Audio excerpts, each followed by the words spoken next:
coming into this now, you've got that lovely scent of weed. So nice to be out on the bike. What's up, people? The time has come. I've got to put on the front mudguard on this. It's been so many times just going out and getting absolutely sprayed in the face. Obviously having a chopper, it looks cool with no front mudguard on there, and the chopper purists would say you should shave the fork lowers with these little attachments for your front mudguard, but most of those guys don't ride all year round. I like to just get out, you know, just mainly for my mental health, to be honest with you. I just need like at least an hour riding once a week. I like to skate as well. Another thing, for some reason, I just always needed a bit of an outlet. So today I'm going to put these on. Everyone's going to give me shit for it, but yeah, let's see how it looks after. It's not going to look very nice, but it's needed. Ugh. Brother, ugh. What's that? What's that, brother? There it is, all done. Looks a hell of a lot worse, but at least it's purposeful. If anyone's interested, it is a 1/2 inch nut on the back of that with a 1/4 inch Allen, just on these sporty front ends. Yeah, it doesn't look as good, but at least it stops me getting sprayed in the face. Let's try and take this bike out for a little ride, go for a little spritz up towards Norwich. Just see what we can kind of hit. I haven't got any plans, so I'm just going to kind of see where the road takes me, but see you guys in a bit. You need cooling, baby, I'm not fooling. I'm gonna send you back to schooling, way down inside. Honey, you need it. I'm gonna give you my love. I'm gonna give you my love. Oh, want a whole lot of love. Want a whole lot of love. Want a whole lot of love. Want a whole lot of love. You've been learning, baby, I've been learning. All that good time, baby, baby, I've been the dirt bed. Wait. It's a skinny bike, but not that skinny. Probably, isn't it? Thank you, Ed.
the disc now, you've got that lovely scent of weed all the way through going down the Victoria Road.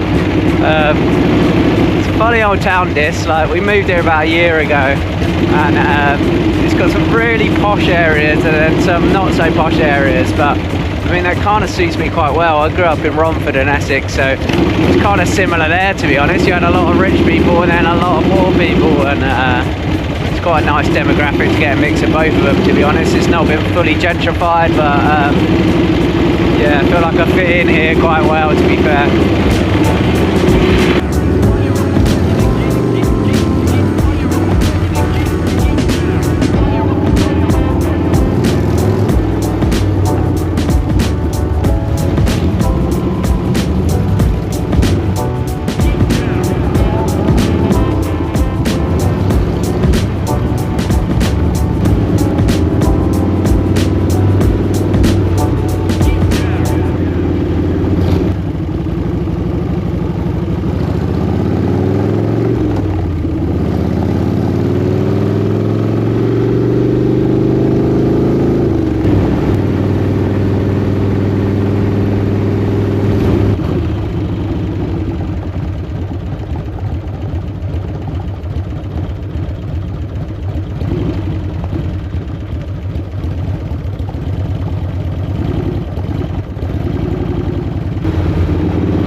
Alright, I just got home from Goodies Food Hall.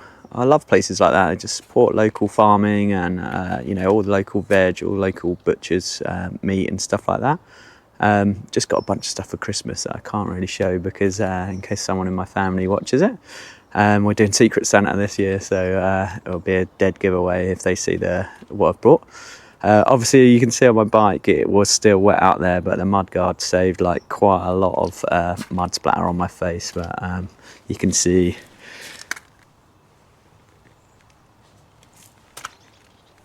bike definitely needs another wash, but we'll do that in a bit. Be my next hour for today, but I hope you guys enjoyed the episode.